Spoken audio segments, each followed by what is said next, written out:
Hey guys, it's Brendan from the Brendan Lamb Show. Actually, it's called the Blamb Show, but I'm the host, Brendan Lamb. I'm a pitmaster. I've cooked all over the place with so many really cool people. I've got to meet a lot of really cool people throughout my journeys, and one of them is Matt Leon right here. Man, thank you for coming on so much. So happy to be here. This man puts on great festivals. He's done a whole bunch throughout the years when it comes to the barbecue industry. Everybody knows who you are, and you've got this badass festival coming up this weekend that we're going to go to called Come and Smoke It. Yeah, we're on Come and Smoke It 4, man. It's been a cool, quick year of the brand building, and we're already on festival number 4, and it's already sold out. So we are geared up for Saturday. Sold out already. Yep, man. Thanks to you. That's awesome. Man, so 4 years. So 4 years ago, did you imagine it'd be anything it is No, now? it's only been a year. So this is the 4th event. Yeah. We did 3 in 1 year. Oh, okay. I'm more of a quarterly. Okay. When I threw my first one, and then people were like, "Man, can't wait for the one next year." And I neither. I laughed. I laughed. I'm like, "You mean in like 8 weeks?" Yeah. Like, "Hey, man, can't wait till next year." And I instantly just my background of throwing events from my previous event throwing. We pushed them out like every 2 to 3 months. Yeah, let's get into that. You said so events before, so this isn't your first little thing to throw together. You knew what you were doing before you came in. Yeah. What did you do before? So I came up with Smoke Game Strong as a backyard barbecue brand. Y'all follow Smoke Game Strong on Instagram. Very cool content. Definitely, yeah. I got a YouTube up and everything. Yep. I don't know if you got a chance to check it out. Do a little throwing down myself, on my my few pits that I got. But so I moved to Texas about 3 years ago from Orange County. I'm originally from Pittsburgh, Pennsylvania. But so I was in California for 10 years. Back to the other coast. And throwing EDM shows is what we focused on over there. Nice. Those get wild. Yeah. So, definitely toned it down a little bit with the barbecue scene, with the events, which is good because it's more relaxed, more chill. Yeah, It's more, my theme or like thought process when I first started with this brand and with the first event was like, which you've been to it, was a barbecue on the lake. You know what I mean? It was so cool too. So it was just picturing a summer day with the best barbecue people cooking. Yeah. At the lake and just having like a family gathering, pretty much And you knocked it out of the park. That I've gone to one of them. Yeah, the last one. The last one we did, and I can't wait till this weekend because if it's any indication from the last one that we did, I had so much fun. I got done cooking. Ashley and I, we got done cooking, stripped down, and ran and jumped in the water. Same. Same. Yeah. They were looking for me at the front, like, "Where's Matt at, man?" He's already in the water. I think he's in the lake, man. He's not at the front. Got there quick. Yeah. I'm not messing around. If there's the lake nearby and it's 100 degrees out, that's where I'm gonna be. So what's some of your biggest struggles you go through when putting these festivals together? I think lining up the pit masters to all, to the ones that you want or the ones that can do it all on the same day is very hard because all these pit masters have their own super busy businesses more than likely, or they're busy on the weekend on a Saturday with doing, anything that Saturday's the busiest day. Saturday's the biggest day. Saturday, yeah. So to pull a top pit master from a Saturday is probably the hardest thing, especially when you're trying to get a dozen of them. I think the event that you did, we had like 10 pit masters close to. Yeah. And when you're dealing with 9 pit masters, this coming weekend, everybody's super busy. Everybody has businesses that are slammed, and it's hard to get away. You've got some really cool names coming. Who else coming besides myself? Yeah, I mean, we got the headliner right here, but we got some other good people coming out. No, we got you got some Food Network guys. I mean, I know we got a great lineup this time, and I'm really, really happy on this lineup. Since the Texas Monthly came out, my last event was in September, and then the Texas Monthly Top 50 came out in November. Yeah, and at that previous event, I had Goldies and Interstellar on. And then once the top 50 came out and I knew I was doing my next event, I really wanted them two back. Oh, for sure. Just for like them being that, voted that caliber. Number two. I knew they were there. That's why I asked them, you know what I mean? Like I really love them as barbecue, places and people. So, once that hit, I was like, hey man, let's go one more round, because it's gonna be hard to get those two together ever again. Oh, for sure. I mean, in any, you know, Yeah. they're both so busy. And I was like, hey man, let's do one more, you know, this year with Goldies and Interstellar on it. So we have 4 of the top 50. We also have Brotherton's, which is one of my favorite. Yeah, here in Austin. I've had Bill on here, and then we did. Yeah, Bill. Yeah, so we did an event with Black Rifle Coffee out at the Rally Ready. Yeah, I saw that so with cool. with the deer sausage and stuff, right? Yep. So we got Brotherton's and we got Mimsy's out of Crockett, Texas. Oh yeah. He's a good guy. Great guy. I had his food at your place. That's where I met him at. Yep. At the for the love of barbecue. Yeah, that's where I met him, and that's where we had a good conversation. I was like, man, I really want to get that guy to come out. And I hit him up, and I think he's expecting to, you know, with the baby. Yeah, I've heard. So he's like, I don't know, you know what I mean, maybe, and then he's like, yeah, I'll come out. Yeah, so, you tell him that I got the pregnant wife with me. Isn't that right, Ashley? You're gonna make it happen. Yeah. So we gotta bring the wives, whether they're pregnant, you know, dang, brand new babies, come on out. So this event is very, very, very cool. It's at a different location than Windy Point Park. Yeah. It's actually at a friend's ranch. It's a private ranch, and he has like over 100 animals. So he has like camel, zebra. He has like probably 20 buffalo, and they're all super friendly. They're all free roaming. Is his name Joe? No. These things are free roaming. Dude, you literally will pull into the gate, and the camel will be standing right in front of the gate. Oh, so they're pretty friendly. Yeah. You can feed any one of them. So like even at the event, kids friendly. They can buy like the little things to feed them and stuff. The little pellets. Yeah, he has yaks. He has really cool property. He does just private tours. It's called Indian Springs Ranch. It's on Instagram. He does like a private 1-hour tour for people, for like families. And then he started just doing events last year, started with a pumpkin patch. Good friend of mine. It's 5 minutes from my house. So it makes it a lot easier than an hour from the lake to take stuff out there for 2 days, you know, prior. So it's easy setup. It's a lot farther from Hippie Hollow, though, so I'm not happy about that. Yeah, definitely. I know. It's not right around the corner from the old, from the Hippie Hollow. I love that. Honestly, when it becomes summer again, I will do an event back there out of Windy Point. It's a great spot. Because before I came up with the brand, I was out there and I was like, man, I really want to start throwing shows again. You know, I want to throw a show. How long had it been in between, you know, your San Diego throwing stuff, or Orange County? Orange County, yeah. I had a little bit of a down part of, you know, my life and trying to figure out my next move. You know, at that point, I was in search of my next, you know, adventure, you know, and as an entrepreneur, I never really call myself that. Somebody's trying to throw fun events and keep life going and you know, make rent do, you know what I mean? So I'm like, man, what am I gonna do now? So I was always out at Windy Point Park. I'd stop out there and I would just manifest and be just like, man, I'm throwing something here now. I was like going through like maybe like a pre-ACL, just get like 1 or 2 of the artists and throw like a week before to something, you know, and I was just trying to get my brain to click into what the next move was.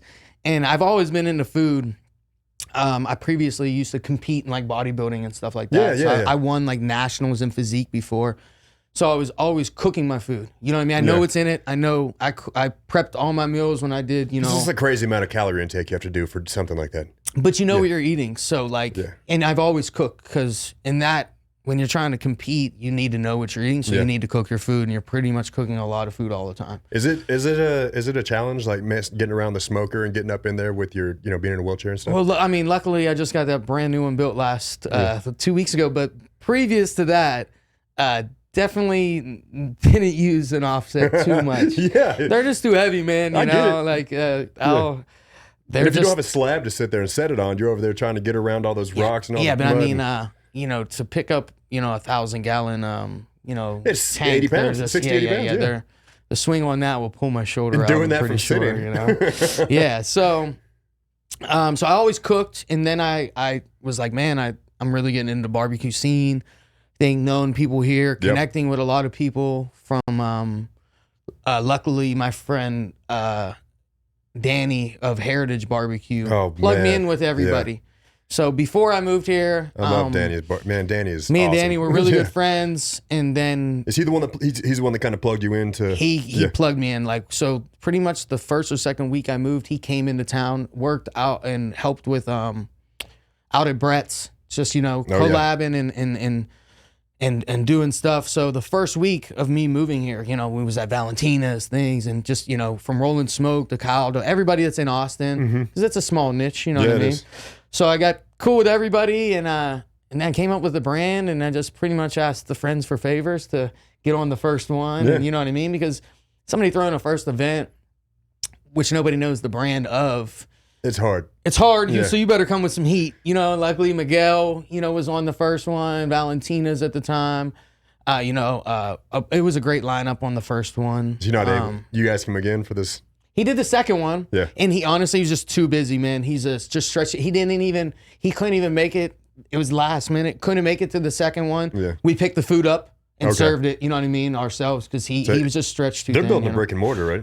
They are building a big place, and he has one in the stadium at the soccer arena. Oh, I didn't know that. Yeah. So he has there's a barbecue. The only barbecue place that's in the soccer arena, there's a Valentina's in there. So, well, good for him. And then he has a burger place, you know, so it was just, it was a lot for asking for a friend to come out and like have to do that. It's kind of like, it's a favor for one, and it's a long way out there. It's a 2-hour drive to the lake from South Austin. So, I mean, an hour there, hour back, you know, and when you only have so many workers and you need 2 of them to go serve a dish, it was a lot. Yeah, absolutely. I mean, that I understand completely. You know, I don't have my restaurant anymore, but those days that someone called in or something, there's nothing I could do. I'd have to call and cancel a catering or something like that, because there's just nothing you can do about it.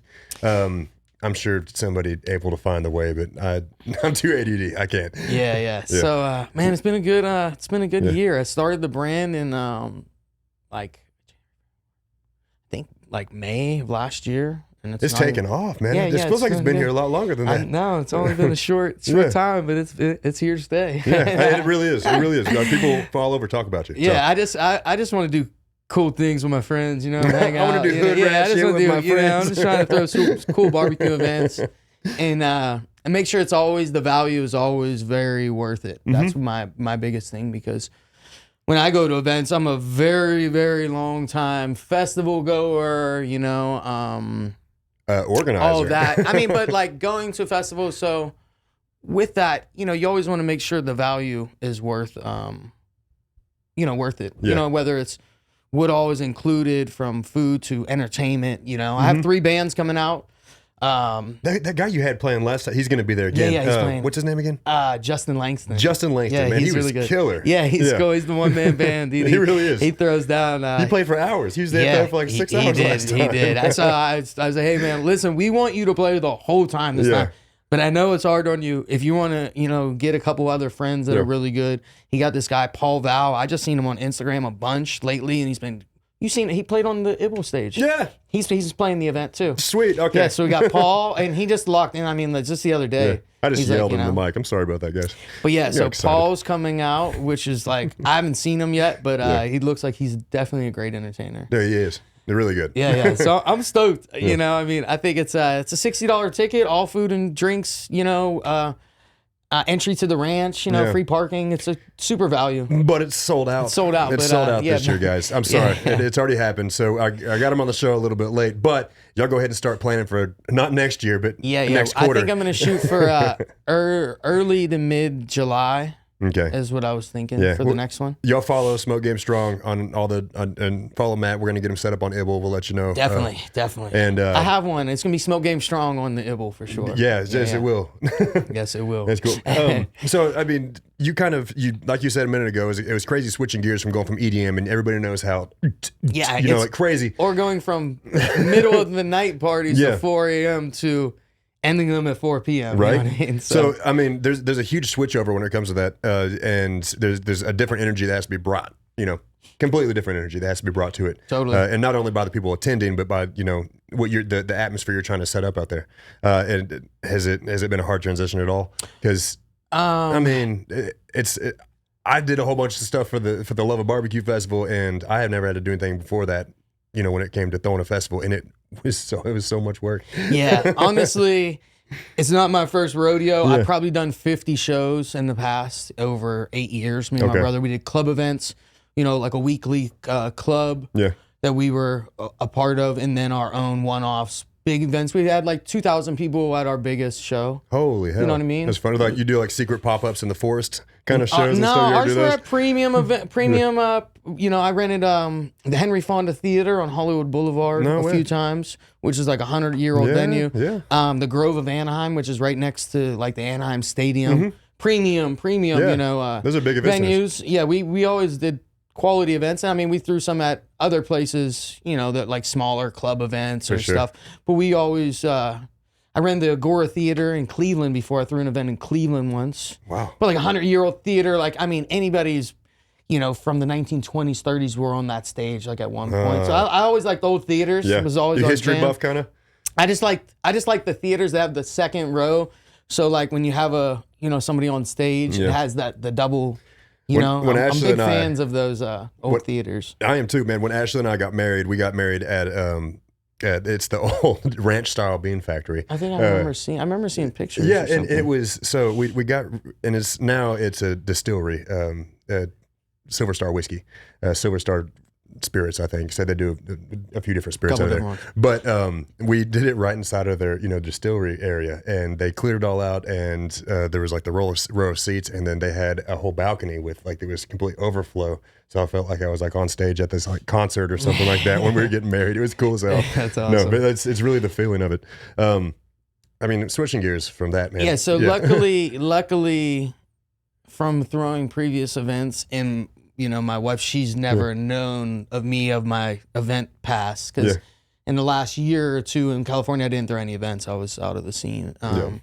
So she had no idea that I knew what I was doing, He's like, hey, I'm gonna do an event. Oh yeah, she's like, yeah, right. They're like, way off. Like you have. I literally didn't write anything down for like my event. Like she got me a notebook. You need to thing. Literally like from booking every person thing. Literally like 2 chicken scratches things down, and through the event, I'm like, did you look at the book? I was like, she's like, man, I can't believe you threw that event like with nothing. With nothing. Yeah, with and I'm nothing written down. like elephant brain for one. It's all remembering. And I've dealt with it before. I've booked DJs from different countries and stuff, flown them in, dealing with riders that like they want Rice Krispie treats in the things and this. I mean, and like making sure that everybody's taken care of the whole way. And normally there's a team for that. it was me and my brother before, so I've been the only team. Wow. So now it's just me throwing the event. Realistically, I mean, my wife helps me on the back end a lot, and she'll do the write ups of stuff. Like I don't want to go on like the line and like write everything out of like the websites and stuff. She'll still do, but I do all the marketing. Man, I'm downtown posting up posters by myself. I see that. Yeah. You know what I mean? Pounding them up. I don't take anything lightly. I don't take promoting lightly, and I make sure that everybody gets the exposure to with my event, and it's my job to do the promoting. And you've done good. So if you keep up with the event, anybody that's listening, you'll go and you'll post, say, hey, John Bates from Interstellar is going to be here, and here's one of his dishes. This is what you could expect kind of from him here. Hey, Brendan Lamb is here, and this is what he did last year. Come check this out. Or, hey, it's really you do a really good job on that, and it seems like it's something. 8 years you've been throwing events with the a few hiatuses in between. Totally. But like before that, what was you're not 8 years old. What were you doing before that? Oh man, so I grew up in Pennsylvania. I wrecked on a motorcycle at 19. Is that what That's you how got I you got here? hurt. Yeah.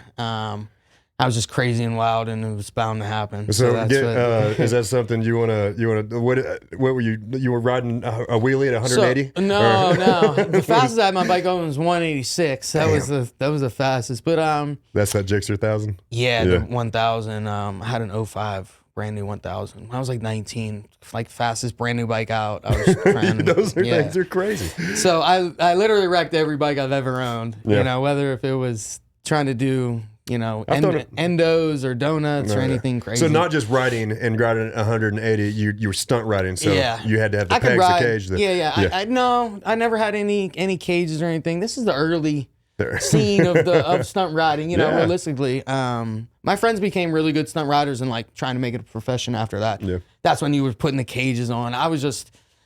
I grew up riding dirt bikes. Grew up in PA, going to slate dumps and stuff like that. So we was always riding something fast or, something reckless my whole life. Have you tried to get on any like handicap accessible bikes since? No, but I've ridden regular ones without, you know what I mean? Like just jumping on street bikes and like, all right, like put in second gear and I'm going to go around the block. Yeah. When I come back, like make sure you stop it when I come back. That's cool. My brother has a street and trail in Vegas. Yeah. And one night he's like, he's like, man, check out my new bike. I get back to his house.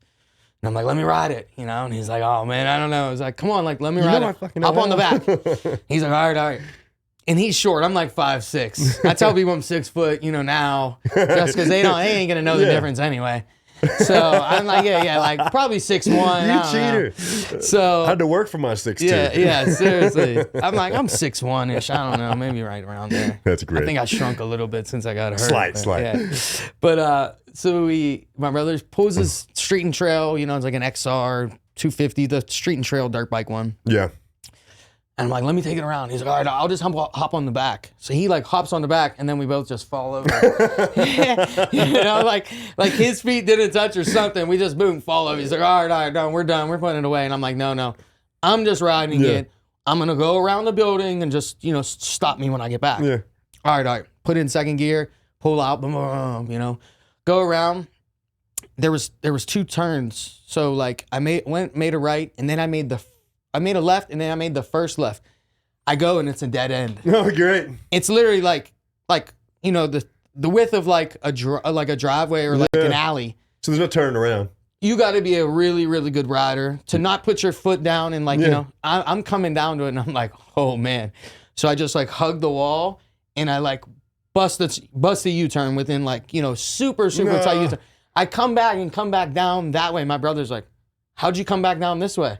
And I was like, I went down the wrong way. He's like, you turned around down there? And I was like, yeah. He was like, no way. Like he wouldn't have been able to make the turn. Like it was literally the tightest U-turn. And I was like, all right, take the bike. I went down the wrong way. I need to not ride the bike, because as soon as I get on it, I'm flooring it as fast as it goes in second gear. And you're ready. Yeah, I'm trying to like pop a wheelie and. You're like,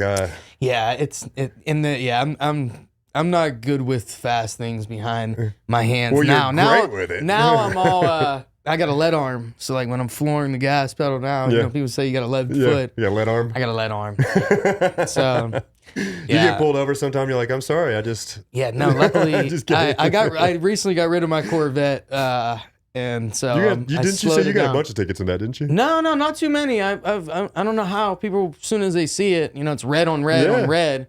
They're like, man, I bet you this thing gets tickets. I'm like, I guess I just outrun them. I don't know what happens. Maybe they just don't show up after. That was my favorite thing about California was, I had a Ducati. I had a BMW K100 is what I started with, and then I got a Ducati so they're, Monster. What are they called? It's the sound. It's a dual. What are they called? I don't know. Oh, for the Ducati. Yeah. Yeah, it's real. It's got that real low sound instead of the the higher Gixxer noise. Twin something. It's been about 6 years. Never really a fan of the sound. Yeah. So when I first got it, it's a lot more power than I was used to from being on the K100. Because they're very torquey, right? Very torquey. So and I laid it down and it fucked up the whole, the whole muffler system. As soon as you even drop it, going 2 miles an hour. This Russian guy that I knew named Denis Apolov, he was a death metal, singer, all that stuff. He had the computer to where he could fix Ducatis, so I didn't have to take it to the Ducati actual retailer and spend $1,000 to do just a tune-up. So he would go and change stuff, but he just chopped it off and chopped off the whole exhaust and everything. It sounded so much better. Really? Yeah, but still, They always have you can always hear the clutch. Yeah. I don't know why. It's a dry clutch. Yeah, it always would be like pull up beside one at the red light and it's like chun, chun, chun, chun, chun. I'm just like, man, I just always like a Gixxer sound. Yeah, I do too. I just I would be cool to have a Ducati too. Yeah, I'd like to have one, but I didn't like how I love naked bikes. I don't like I don't like all the fairings and all that stuff all over it. But as soon as I knew I didn't like the naked bike, as soon as I laid down that Ducati for the first time and scraped up the muffler and everything, and then bent up the pegs and ripped off my anything. Yeah. Yeah. So then totaled. After it's pretty much totaled after that. And then got it fixed, and took it to dentist, got it fixed, and did it again a few weeks later, because in California you can lane split, man, and it's awesome. It's it's crazy. Pretty crazy. So yeah. you're going down 405, or wait, sorry, the 405, and you're sitting there going in between the what is it? The carpool and the thing. I don't like how they got them big yellow. I know, because they're so slick. It's yeah. At least it didn't rain a lot, because then it would make it even worse. But yeah, that was. I mean, as soon as I got rid of it, and then got back to. I didn't even get rid of it. Actually, it got stolen from me by that same mechanic. So if you're watching, you know who Dennis, stole I'm it. looking for your ass. Don't let him work on your bike, because he'll get you. Yeah, he's actually. Changed his name. We'll say that he did. Yeah. But man, it's really crazy. Just the kind of the progression of life. Because I know that you didn't. Obviously, whenever you're sitting there doing EDM stuff, you're not like, man, I can't wait till like 5 years from now when I'm barbecuing and throwing barbecue festivals. I was in the entertainment industry working for Disney. Being a casting director, seeing 600 kids in a day. And then all of a sudden, it's like I was the guy that ran the grills out there because nobody knew how. Now you're cooking for 600 people. And now we're cooking for 600 people. And that's not even something that stresses me out anymore. But I did buy another bike after being hurt. In California, I bought a bike with a sidecar. Oh, okay. Yeah. So I did buy, I rode it a few times and realized how dangerous I am riding. Yeah. And I literally, the first time I got on it, I'm like, it was like a Kawasaki Vulcan, something. It was just already set up because the guy was in a chair. You know what I mean? So I just bought it. It was cheap. It was on Craigslist.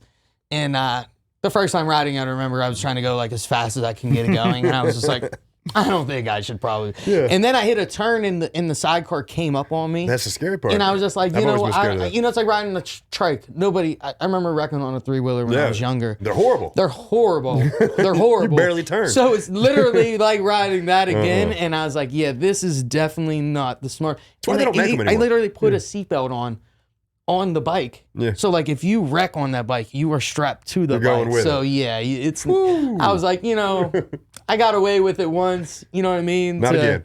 Yeah, it's probably not going to be good if anything else happens. About the accident, like, was it straight up? You knew right away? Yeah, I broke my back, so I got a T6 injury, which is like right here, of level wise. But I broke like T6 through T12, which is like pretty much like half of your back. Yeah. So how did that compression happen? Just like the impact itself whenever you. So I did a wheelie. So I left a friend's house. Bike was cold. I did a wheelie. I tried to do a couple burnouts because I knew the bike was cold. It was at night, so I just tried to warm up the tire a little bit. Tried to do a couple like rolling burnouts. They didn't really, you know what I mean? Like, I didn't get a good one. You know what I'm saying? I remember. Heat up the tires. Yeah, I didn't really. I got it. It was like spinning a little bit. All right, left. Did a wheelie down the road, and then I knew there was a sharp corner coming up. I held it up too long, and I think I might have been. I was on my 600, so it was high rev. Oh man! When I put it down, it was the tire was skipping. Not the front, like when you're going like downhill on a dirt bike and it's like so it was slipping and not catching. Oh, no. It wasn't catching. Oh, no. I had enough time to stop or like to hit the corner, but with the it was too high revved. So like with the feed, the down rev, it didn't catch the ground. So it's just boom, boom, boom, boom, slipping. And I went in the corner, I hit the guardrail. So I kind of pretty much high-sided, put my back into the guardrail. So I pretty much hit one of the poles. You know what I mean? Like the pole, like I got pinched in between the bike and the pole pretty much, Sounds like a stupid question. Did it fucking hurt? Or was I don't like... remember. You know what? I hit my head at the time. So you had your helmet on? Yeah, I did. Otherwise? This was like all bruised. I bit my tongue really bad. I have like a big... Severed it or anything? No, but how? Oh, yeah. I have like a big gash. So, I had a helmet, cracked helmet and stuff like that. But I bit my tongue when I wrecked, and it was like, but it heals really fast. Yeah. It's like the fastest healing organ in your body. So I broke my femur. Yeah. Some blood on my brain, my back. But you know what? At the end of the day, I was wild and crazy. If that wouldn't have happened, it wouldn't have been a long life for me. Right. So good and glad that God slowed me down. And I can't go as fast as I used to, and that's a good thing. I just want to go fast, Daddy. Yeah. So I'm full throttle all the time and everything. I'm all in, and if I'm doing anything, It shows in your I'm not personality. messing around. with anything that I do, I care the most. You know what I mean? If I put my name on it, and I'm trying my hardest. You know, and it shows. I believe in anything that I'm trying to do. Yeah. So it really does show, and you're an inspiration to a lot of people. Because I mean, you've gone through some shit. Yeah. You know, and then still have this great. You know, there's never. Even during the festival, I know whenever I had my festival, in the middle of it, I'm running around, I'm stressed out. I'm just in the middle of your festival. You're probably stressed out your ass. I was in the lake, man. I was swimming, doing the backstroke. But you're walking around, you're talking. I mean, you're talking to everybody. You're big old smile on your face. It's fucking awesome to see that you still have this outlook on life. Whenever you've got, I mean, you handed yourself the cards, I guess. But it was my fault anyway, you know. But and you're not bitter it's all about supposed to happen. Yeah. I mean. I've had a great life, and I'm very happy on everything that I've done, and just keeping it going. So well, I'm glad to know you, man. Me too. Man. You're great. You too, man. You have a great outlook. Every time I see you, man, you're always super. Never any. Even if you're stressed about an event, I mean, it's always feel like it's all good though. You know what I mean? Whether every time I talk to you about anything about serious stuff, and you're like, well, I'll find There's always another avenue of other things. There's always something else coming that's a bigger opportunity anyway, So we got the kids coming. We got to make sure it's going to be good for later on, Yeah, definitely. So you brought a little bit of merch here for us. Yeah, I got a little Smoke Game Strong. So, the slogan's "Come and Smoke It." Come and smoke it. Got it on the back. It's a nice one. You're at the Richardson 112s. Is that what that is? Yeah. This one's hard to get back in though, man. I don't know. I think this is just a white label one. Yeah. I mean, it's the same, but where can they pick these up at? SmokeGameStrong.com. I got everything on there. Got some hoodies left, I think, on there's show the back. It's got the Come and Smoke It. Yeah, that's cool. With the offset. But yeah, man, so I recently, other than the events with Smoke Game, I got my little passion project of having my little barbecue place back in my hometown area, So I'm from Pittsburgh originally. Outside of Pittsburgh, maybe like 40 minutes to downtown to get to downtown Pittsburgh. A little city called Jeanette, PA is where I grew up. Jeanette. Good old Jeanette. J-Town. J-Town. We call it old J-Town. So, man, there's no really good barbecue or, people do their thing, I guess. Nothing that I've known of. There's a few that people know of, but places that have barbecue places, they won't even do brisket. Brisket's not even on the menu. It's chicken and ribs. Yeah. You know what I mean? Like that's what they'll have. They'll have chicken and ribs. Yeah. So it's not the same smoke. It's not the same, different woods. Caliber. It's different. It's completely different everything. They might grill stuff. They might, however they do anything. But you're taking the Central Texas style that, you have such, that you've had all these friends in, that you've learned a whole bunch of. You're taking it up there. Yeah. That's the, I've seen two events.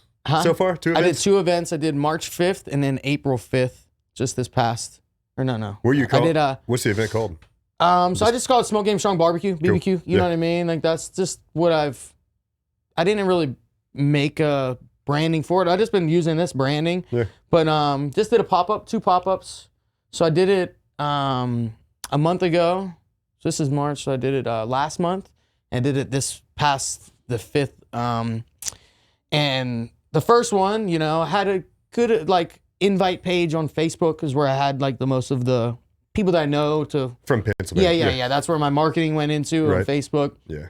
So I did a pop-up at a brewery.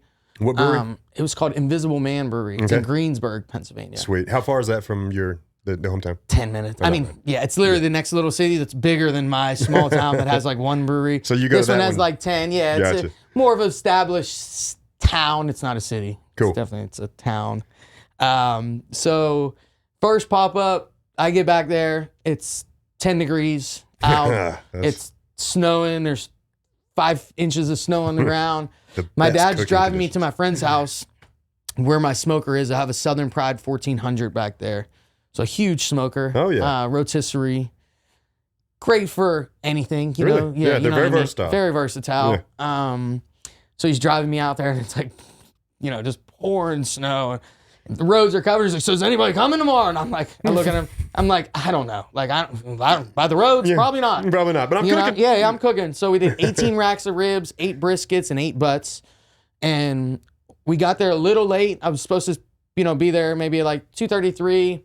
Starting time was 3. I get there's 100 people in line. Oh, yeah. At 2:45, and I'm like, all right, well, So I get in there flustered, you know what I mean? All right, let's get everything set up. Hammered the line for about 2.5 hours and was sold out.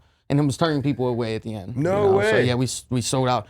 That's and what's 2.5 hours in, and this time I started at 3, was set up at 2, had everything ready. Boom, hit the line, and it only lasted 2 hours and 15 minutes. By 5:15, it was sold out. And did the same amount, 18 racks, 8 briskets, 8 butts. You have to bump it up to 20 with 10 briskets. I know. It went from like a 600 going event page to like 100. Yeah. You know what I mean? So but everybody knew. They didn't need to click going to know that they were coming for that barbecue again. They weren't missing it. And all the people showed up again. You know what I mean? So it wasn't like some of the same ones plus a few more. Oh yeah. They didn't need like the hard sell this time. They knew, and everybody there, they're like, it was the best brisket I've ever had. And I knew by looking at it, it was the best brisket they've ever had. You know what I'm saying? Because probably, some of them, it's the third or fourth bite of brisket they've ever had in their life. Yeah. My cousin told me one time, I was like, I'm gonna come back there and do some briskets. He's like, oh, I don't like brisket. He's like, man, last time I ate it made my jaw tired. My cousin's a big guy. He's a big dude, and he's a big dude to eat. He likes to eat. And I'm like, his name's B, Brandon. I'm like, B, man, you're eating the wrong brisket. Yeah. If you had to chew, if you had to chew it and it's not melting away, then it's not what I'm coming to cook. You know what I mean? There's a different caliber of brisket. Yeah. So nobody would even order brisket back there because they're scared of it because they're like, oh no, that's never any. So it's never any good. You're having to show them, like get handed out a bunch of bites.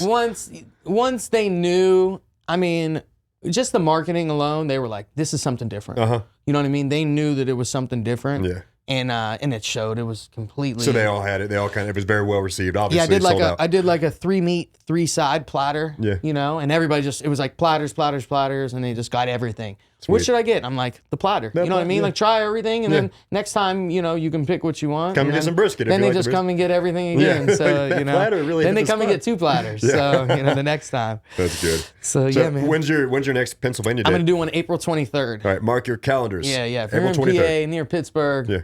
Shoot up the Invisible Man. How far is it from Pittsburgh? It's about 40 minutes. That's what you said, 40 minutes. That's not too far outside of town. I seen somebody today, like Austin Smokeworks or something, like a 1,000 gallon. Oh, Jimbo's. He was delivering it to PA, and I looked it up. The place was in Verona, which was in Pittsburgh area, and they were getting to 1,000. And you're like, you son of a bitch, no. that's So I my started market. they followed back. I don't know the name, but I followed. Like I'm pulling up when I go back. You know what I mean? Like as soon as I pop into the airport, I'll just go and hit their spot. That's nice. Yeah. Like I want to try everybody's barbecue. You know what I mean? Like it's a support system. You know what I mean? If somebody's out there cooking barbecue, man, it's a labor of love. Mm-hmm. So like. It's good to support the barbecue guys. It really is, man. Those are the ones that are really putting in the work to make the craft food that comes out after 15 plus hours, Yeah, and then, all the sides too. People like they don't give credit to the sides, but the sides say, you're the whole time you're cooking all this barbecue, you're having to prep sides. Yeah. It's crazy. Yeah, I did a cornbread. I did a cream cornbread casserole is what I called it. Okay. So people loved it, and like it was a simple dish to make, but that was like my side. I let my pitmaster back there do 2 of his that he was confident on because I'm going back there and I only have a weekend and I'm cooking at his house. So it's like, what do you got? And he's like, I got mine down. Yeah. All right, I'll just do 1 of mine, and people really love this cornbread casserole that I did. So you got a guy that you cook with out there? Yeah, that I grew up with. He's one of your childhood friends. Yeah, I've known him forever. What's his name? His name's Anthony Busey, but he doesn't have any social. But I hit up my cousin. I'm thinking about buying this smoker. He's like, Busey. We call him Busey, his last name. But he's like, he cooks every Saturday. He has an off day. He's like 3 of them at his house. And like me and him grew up together, but like, lose connection. I'm doing, moving around, whatever. If I'm not back there for a year or 2, I'll just, lose connection with some friends. That happens. But he's like, like he cooks every Saturday. I mean, he has beef ribs, briskets, and everything. Like, so I hit him up. He's like, I've been cooking 10 years. He knew when I was back there, he put you on the TV and like as we're prepping. Yeah, he put on Barbecue Brothers. There's your boy. He was like, man, he thought you were funny, like just your personality. He was like, man, I was like, he's a cool ass dude. He's like, I can tell he's a cool ass dude. Nice people from Pennsylvania. I only like mess with cool ass dudes, so but so we put it on and And yeah, every time we were, prepping and shit, we just had on, the That's barbecue cool as shows hell. and stuff. But, And it's literally one of my favorite things about the barbecue community is you can bring in your friends and they, spend all that time with you and they get to see that, maybe it's a labor of love for you. It might not be for them. Well, your buddy, for sure it is, but like a lot of them, they'll rotate through. It's a good time to come and hang out, drink a beer, have these kind of conversations, and that's really what this is about. Yeah. I've had so many cool conversations just right in front of the firebox with all these people coming through to have some barbecue. Totally. And this is the best way to do it. That the pitmaster has the time for the most part, and they got a long day, for long sure. day, man. Yeah. And then and then the people that are coming, they're focused on that barbecue, man. That person that's there because he's the one he's the man. producing, He's the one that's feeding you. Totally. So you get to come in and have these really cool relationships with people that before you wouldn't have had. So yeah, man. Luckily, I got lucky with him knowing what he's doing. Yeah. 100% completely. I trust him. If he wants to do it all, prep everything, go ahead, because I know he knows what he's doing. Sure. He doesn't have any social media, and he knows who everybody is. Is there so that's like a cool thing that he knows what everybody's doing here, and knows about them. He's got he's got a creep on a social media somewhere. I know. He's got a secret he account. watches all the shows and stuff like that. I don't even have cable or anything, so I miss all the shows. I haven't seen any of, the main last couple of years of barbecue shows and stuff. I literally miss them. They've kind of turned into not good. Yeah, it's crazy. Yeah, a lot of them they're not barbecue. I was hoping to get on one this year. No names of one, but didn't work out. But hopefully, there's a few that are good. It'd be fun to just throw down on one just for the. Like mine, I had fun. I had a lot of fun. But I get there and it's not a barbecue thing. It's there's some barbecue incorporated, but it wasn't a barbecue thing. I was like, this is wild. And I'll do it again. Yeah, for sure. I like the challenge anyway. If they asked me if I was ready to cook 50 briskets, I'd be like, yeah, sure. Let's do it. You know what I mean? What do you want me to cook them on? You're buying them, right? Yeah. Throw them on the Southern Pride, let it roll. All night. So yeah, man, I got lucky with him being, a partner and knowing what he's doing. And he really, really cares about the food. Like, he wants to slice every brisket, no matter what, whether he stayed up all night. Like, he's like, I can't really, if I'm not doing it, I can't see it happening. You know what I mean? So he wants to see what it turned into. He wants to, he really is hands-on with it all too. So that it's good. I do the marketing on the, on the side. And I do the marketing for an event back there, and he just, but last time he made me prep everything pretty much. He's like, nah, man, it's great. I've been doing this for nobody ever comes and helps me. So, I prepped all the 18 racks of ribs. I trimmed 4 briskets, and I did all the butts. Yeah, and he was ecstatic. He's just like, he's like, yes, finally somebody else comes and does some work instead of just sits around drinking beer. The prep can be so therapeutic, but it is a pain in the ass. Yeah, I'm just getting used to it, but it's good too. I'm happy to have that much to have to do, because then it just makes me get better at it. Because keep on trimming them briskets. I know. Yeah, keep it going. It's a lot, dude. Yeah. It's a lot of work. People. Yeah, if you haven't done any, it's... Well, you'll see this weekend, Goldie's, I don't know if you've seen their post, but they've got the fridge that's, full of briskets and stuff, and they're doing the Franklin numbers from 2016. They're 100 and something briskets a day is what they're putting through that shit now. I think that they're doing that. So I was out there. I think they're doing probably 150 for the weekend. Okay. So they're doing 50 a day. Still, man. I know. Because 1,000... you can do 30 on each one. 26. 27 is what I think. Depends on the size. Yeah. So 25 to 27, let's just say. So you're at 50 on a day cooked the day before. Yeah. But I think, they're open Friday, Saturday, Sunday, so it's probably 150. Yeah, man. Yeah. That's a lot. That's loading both pits, and they've got another 500 they brought in. I see that. Yeah, totally. But, dude, trimming that many briskets in a lot day, of work, or if not 2 days. Yeah. I remember doing it for, La Barbecue, and I did it. I think the first weekend that I kind of had to do everything myself was the South by Southwest. Oh, yeah. In 2017, I think. And I think we did 600 and something briskets that week. Wow. Yeah, I ended up having to get, my wrist started messing up. I got the tennis wrist, so I couldn't trim anything. I couldn't open a door. You had trimmer's wrist. Well, I did. And dude, because you're not supposed to sit there with your wrist and do it. You're supposed to, your arm, Yeah. But I had a Harley 883 that I was driving around in Austin. And it was all bored out to 1,000, man. And it had the hard, there was no shocks in the back. I couldn't even hold on to the clutch or anything, man. It was so bad. Yeah. So yeah, man. Trimming. Yeah, I did 4. And I was like, all right, I'm done. Like you knock out the rest of these, So I'm not the best at it yet, but it takes time. It is like, that's why I was bringing up the goalies thing, and it takes trimming 150 every single week. Yeah, it takes. You can't. If you've only did a handful, it's hard to be really good at it. Man, that's for sure. Big time, dude. Thank you so much for coming on. I think that's gonna be like, we're good. What's how long we getting for? I mean, we can still touch on some other stuff. Let me think. Thing else. So we got the next event coming on Saturday. Come and smoke it. Hopefully you guys can come out and do some filming. Yeah, we're gonna be there. Awesome. Ibel's gonna be there, so y'all can. Anybody that's listening right now can follow along. So will it be like? Do they do like a live feed at all? There is a live feed feature, but it will be us posting as it goes, and then people interjecting into the conversation and asking about what's going on and who's cooking what, and all that. And we'll be able to go on there and answer, and have the other chefs as well. They're going to be there set up and talk about it as well. Yeah, so we got 9 chefs coming out. We have we have Interstellar, Goldies, we have Mimsy's, Brotherton's, we have Bruce Kalman from Vegas. He's a Soul Belly Barbecue. He won Chop before. Yeah. Really cool dude. Can't wait to meet him. Yeah. You guys should maybe even get him on. That'd be cool. He's a great guy. And we got Hall's Patio Barbecue. Yes. Cool backyard guy, throws down really good stuff. And then Texas Made. Oh yeah, Kyle's getting down. Yeah, Kyle's gonna throw down. So yeah, man. On his new 500, huh? Yep. Good old Mule Skinner Smoke Rigs is what he's gonna be cooking on, which I just got one of. Dude, Dustin puts out pretty smokers. Yeah, man. I got a really nice 94 backyard unit that got my logos and stuff on it. I've only fired it up 3 times so far. Yeah. You you figuring it out? I'm getting there. Yeah. So I'm gonna probably next week I'll do my first brisket on it. I think I got a nice Midland Meat Company Wagyu brisket.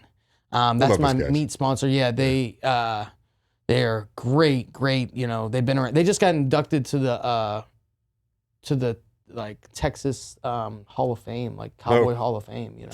Hell yeah. They've been around for like 150 years. So hands-on with their products. It's literally the best beef in Texas. I don't know if you have a meat sponsor, but I'm just saying, like Midland Meat Company. I don't. Hands not down, yet, they Midland. always win. Like people that win, like the last San Antonio Rodeo Cook-Off. They use the their dude meat. that took first. It was a Midland Meat Company brisket. All right, well, Midland Meat Co. As you're watching this, go reach out to your boy. Yeah, definitely. Their stuff is just top notch, man. And I just ordered. Well, that's what we got last year. That's where you got my my steaks that I did, the tri-tip and the picanha. Yep. Yeah. And then yesterday, I just they flew me in. I got sirloin flap meat for so Wagyu sirloin flap for John Bates Interstellar. He's gonna do like a Wagyu taco, open fire. Oh, so he's gonna do an open fire taco. And then we're gonna do a smash burger with Dustin from the Mule Skinners. He's gonna do a Wagyu smash burger. Wagyu smash burger. Yeah, it's gonna be tight. I cannot wait for this. So y'all make sure and follow along this weekend. Yeah, it's gonna be great. It's gonna be great. It's gonna be really cool. Really good music. Lots of really fun people and some famous barbecue chefs that you probably want to see. Really cool animals.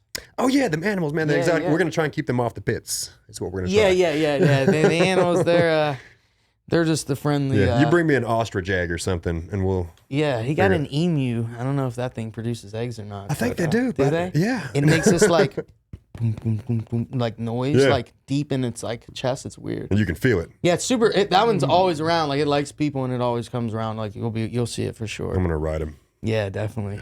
I don't know, 230 pounds can get on that bad boy. I mean, I'm 6'2", probably like 240. So I can probably get on his back. If you can do it, I can do it. Be my man.